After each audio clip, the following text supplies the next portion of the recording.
Commercial radio and audio, where brands are heard. Ritson makes one joke about me looking 16 and it follows me around the world. Really unfortunate, hey. I'm Andrew Tindall. I work for System 1, the marketing effectiveness platform. And although we have an office in Australia, I've flown all the way, in case you can't tell, from the UK to present new research that I've been working on with the CRA for the past 6 months. How to double the double, which you've already heard about Ritson's double effectiveness that he shared last year. And I'm really excited to be here because I love radio, seriously, but not a lot of marketers do, if I'm being honest. So I worked for around 5 or 6 years at Bacardi and Diageo, and now I've worked at System 1 for the past few years. I'm advising some of the world's biggest brands and agencies, and not many people want to talk about radio to me, which is such a shame. Radio is incredibly broad reach. It's incredibly trustworthy. It's incredibly affordable. And that leads to effective outcomes. And if you don't believe me and you don't want to take my word for it, as I've said already, Ritson was here last year and he shared that including just 11% of your media plan as radio leads to double the effectiveness outcomes. And today I'm going to share with you how we double the double. But before we do that, we need to understand why radio is so effective. And first of all, we have the fact that Ritson also shared from that FE ACA data that including radio in your plan also leads to more brand effects. That's because of the quality of the reach you get with radio. And we also see that if you include radio in your plan as well, it leads to more what I would call campaign effects. Radio and audio is essentially really affordable reach. So you get stuff like mass awareness and campaign recall gains. But what Ritson didn't share last year was why we see this. And unfortunately, I've got the first really complicated chart of the day to share with you. But it's worth it. Just bear with me. And it's also UK data. But literally, I've not seen anyone do any research like this before, so it's really important to see. So if we look here on the x-axis, we've got attention. And if we look on the y-axis, we've got signal strength. This is called Signaling Strength 2.0 by Essence Mediacom. If anyone really is a media nerd, I'd recommend you go read this. I love it. It's British data, but it really applies globally. And I think it's some of the most smart kind of media research that I've seen in a while. So on the y-axis, we've got signaling strength, which is broken up into two things. That is fitness signals and social signals of media channels. So fitness signals, if a brand shows up in a certain media channel, you think it's doing well, which is important. And then social signals playing into social proofing. If a brand shows up in a certain media channel, what you think your friends also think about it. And then the size of the bubble is reach, and the color is cost. And then right in the middle there, we have 3 green bubbles, what I would call the holy trinity of media: print, out of home, and radio. It's incredibly affordable. It's mass reach. It's in the middle. It's got good, solid attention and signal strength. That's why we see including radio in your plan leads to effectiveness. So we understand how radio leads to doubling the effects. How do we double that double? There's loads of research which points to the same thing here, but I prefer Paul Dyson's study because he updated it last year. Creativity is the #1 way marketers can increase the ROI of their campaign that they can control. You can't control brand size. So we're going to look at how we use creativity to double the double. And it's very difficult to find this data. It's very difficult to find singular campaign data which looks at the in-market effects of radio campaigns. But don't worry, I've been researching it for 2 years and I've already written a book on it, so we're doing quite well. So with this research, what we've done is we've collected data from Radio Centre in the UK. It's very unique data. They've been tracking campaigns for 10 years, looking at what radio campaigns do in market for brand awareness, behavior change, brand change, this kind of stuff. What we also then did is tested all those campaigns with System 1's Test Your Ad Audio to understand how creativity leads to those in-market effects. And then we've also gone and tested a load of Aussie campaigns with a load of normal Aussies with Test Your Ad Audio as well to understand the current creative audio kind of market in the UK. And actually, so we had to find a load of Aussie audio campaigns, and a lot of them are coming from creative awards, which you'd assume means they're, the best of the best, and you're in for a little bit of a surprise, I think, admittedly today. So when I say test your ad, how do we do that? We essentially play an audio ad to 150 people, and we measure their emotional and brand response second by second. And you'll see this data throughout this report today. And we turn that data into our 3 creative metrics, which you'll see today. So we've got star rating, which predicts the in-market effects long-term from audio campaigns. That's basically how built from how positive and not negative or neutral listeners are left to after being exposed to an ad. So if it leaves you feeling great and not negative or neutral, you get a higher star rating. That plays into building longer-term effects for an ad. We also have our spike rating, which I would call how commercially interesting an ad is. Is it well branded early on? And is it emotionally engaging to capture that in-market demand, which is, we'll get to a really interesting finding with this today. And also we get our fluency rating, which is the percentage of correct brand recall after listening to an ad once. And there's another really kind of surprising headline in here with that metric. So with all this fancy data, very robust, and have flown all the way from the UK, we're going to show you how to double the double. Oh, double the double! Oh, it worked so much better in my bathroom earlier. Okay, so number 1, how do we grow those brand effects? So, radio is incredibly trust-building. Peter Field has shown us this with the IPA before. So radio is incredibly public. It's a one-to-many media channel, so you know everyone else is hearing the same thing. So it's incredibly trust-building. But also we've seen some presenters from radio today. On radio are people you know and trust. So your brand showing up there gets brilliant brand trust effects. How do we increase these trust effects we wanted to see? Well, it turns out radio campaigns and audio campaigns with higher than average brand recognition lead to, coincidentally, double the brand trust gains. So literally, if you want to take advantage of the trust-building, brand-building power of radio, all you have to do is get recognized, your brand recognized on that channel. So that involves using your sonic brand assets that are famous and unique early and often enough in the radio campaigns to get double the brand trust effects. Now, as I said, we went and tested a load of Australian audio campaigns with a load of Australian people, and we've got quite a surprising finding. We've actually found no audio campaigns with strong or exceptional brand recognition, which is really surprising. Actually, the average brand recognition from an Aussie radio campaign is actually 68%, so nearly a third of people can't recognize what brand an ad is for. People need to slow down and say their brand name clearly. It sounds stupid, but when you orientate yourself to the ears of the consumer, they don't sit with your brand all day long. People need to slow down and include their sonic brand assets early and often, just like this brilliant ad from Aldi. Another panettone, Tony. I couldn't have another, Mother. Have another, Tony. I've had another, Mother. Have another panettone, Tony. Fine. Traditional fruit panettone for just $8.99 this Christmas. Aldi, good, different.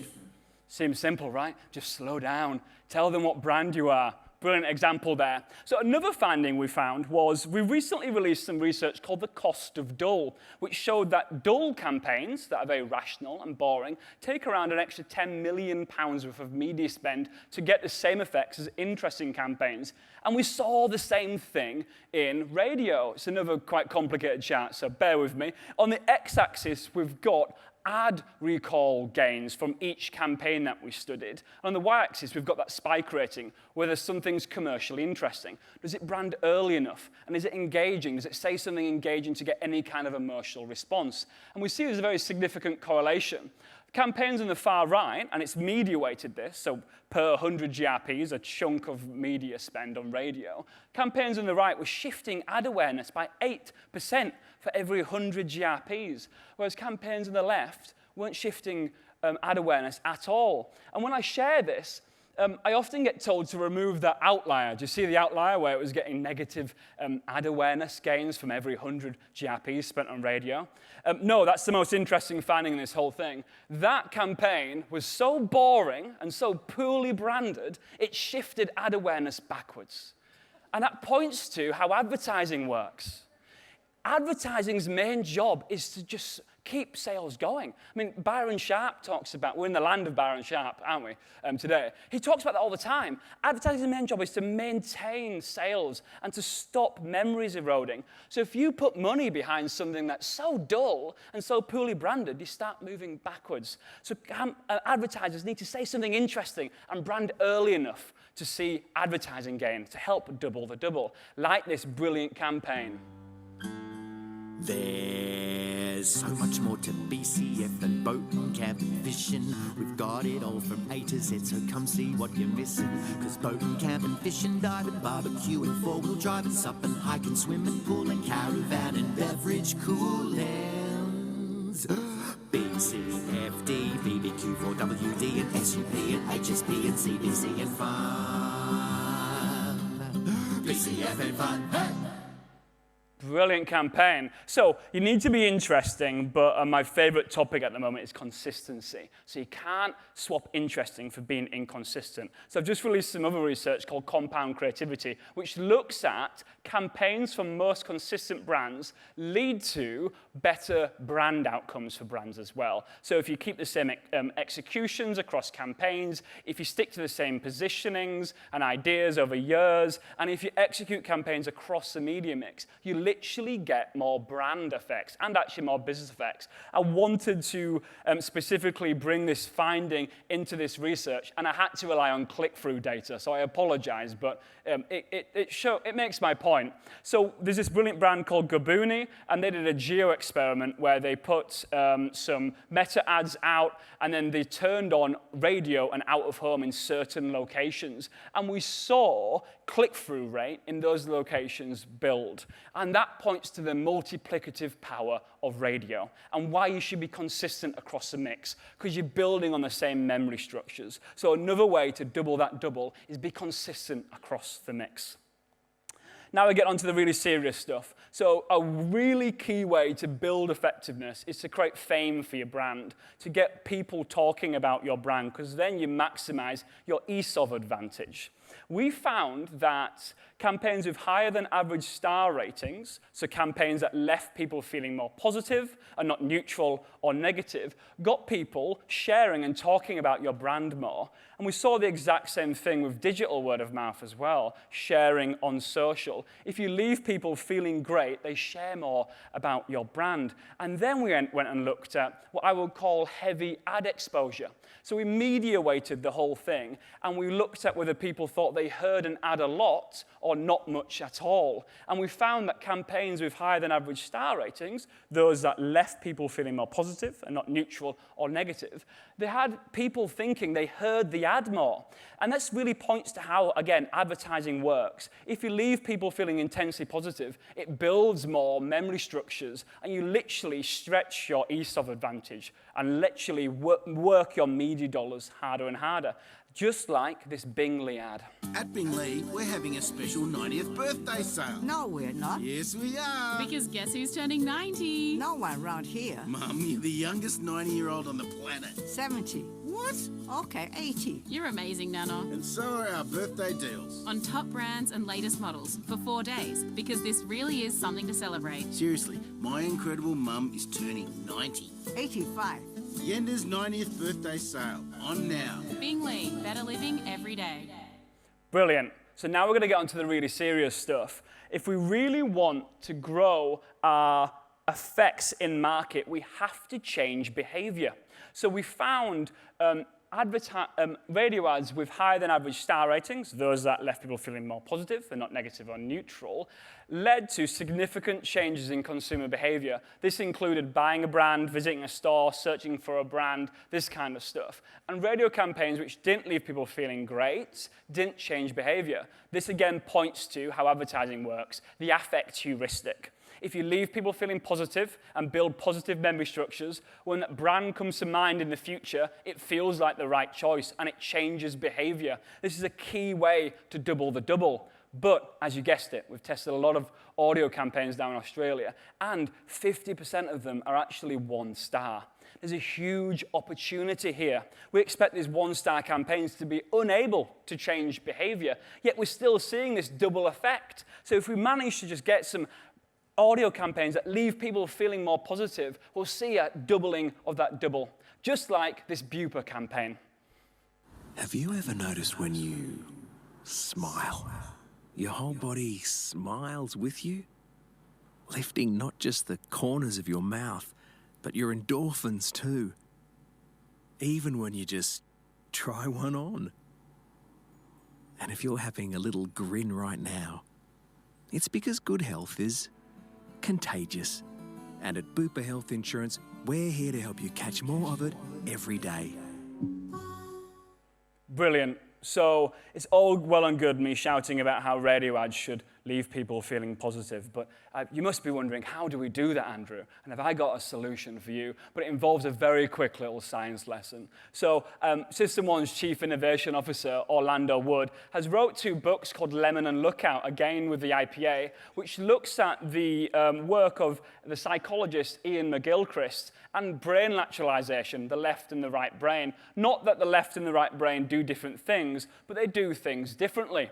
The left brain is more sensitive to dopamine, which is our reward for completing a task, which is why a very left brain thing to do is constantly hitting a vape or doom scrolling on TikTok perhaps. We've shown that advertising, which captures in-market demand, speaks to those in the goal mode, in the buying mode, and is more left-brained, as opposed to our right hemisphere. Our right hemisphere is more sensitive to chemicals like noradrenaline, which is our reward for completing vigilance on the world. It's more interested in context, people. If we want to create advertising that speaks to the whole future buyers market, not just those that are in the mode to buy, we have to attract the attention of the right brain. And for the very first time, we're going to bring this thinking into audio.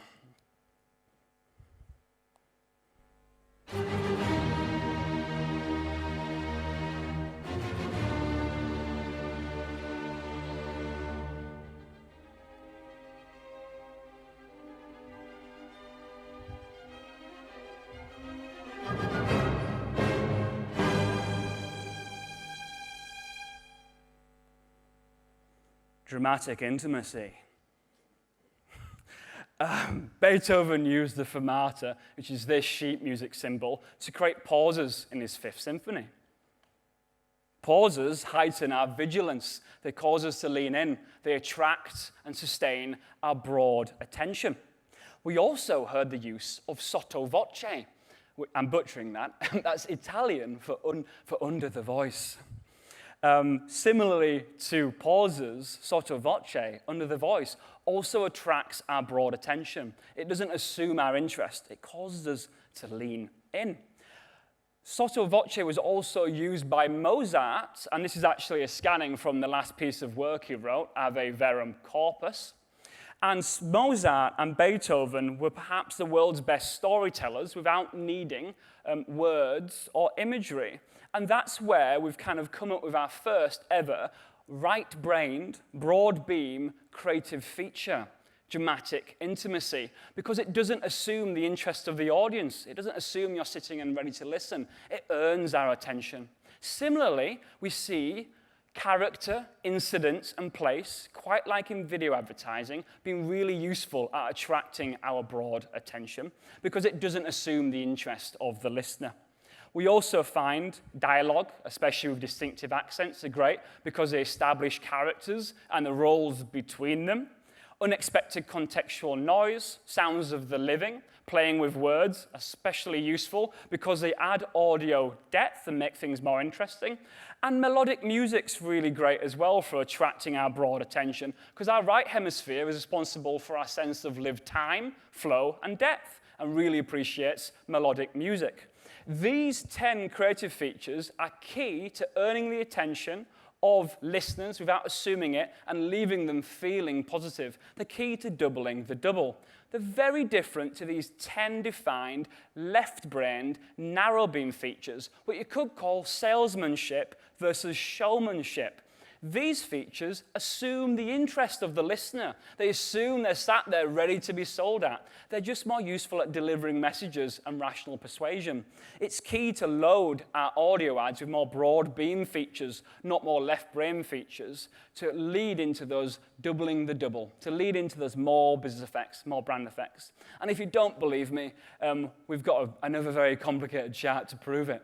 So we looked at the inclusion of these creative features in the campaigns, and we looked at how they impacted ad recall in market, memory structures, which we can see on the x-axis here as well. We also looked at their ability to impact emotion, whether the inclusion of these creative features led to higher star ratings in the research, which we can see on the y-axis here. These broad beam features, these showmanship features, attract more attention, they build more memory structures, and they leave listeners feeling more positive. They're key to doubling the double. Unlike these narrow beam features, these salesmanship features that are less associated with memory, attention, and positivity. So it's key, if we want to double the double, audio advertising should put on a show. It should be more broadly entertaining to leave people feeling more positive. Just like this Victoria Bitter ad that we found, that is actually the second highest we've ever tested in our testing.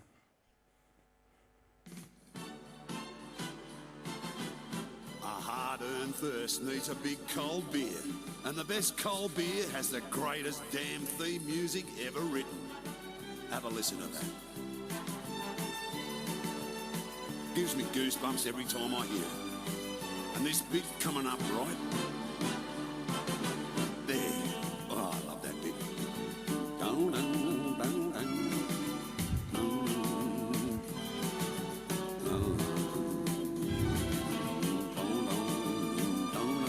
Just makes me want to crack open a big cold beer right now. And the best cold beer is Vic. Victoria Bitter. Brilliant. I think that speaks to everything I've talked about over the past 25 minutes. See how the branding builds throughout because they've slowly said the name and they've introduced it early and often. Even here, sotto voce in there, under the voice, humor, melodic music. It's brilliant. So everyone, that is my tips to doubling the double, some new research with the CRA. If you want to find out more, you can actually get that book I talked about for free by scanning that, which is full of creative best practice and tips. I've been Andrew Tindall. Thank you very much. Commercial radio and audio, where brands are heard.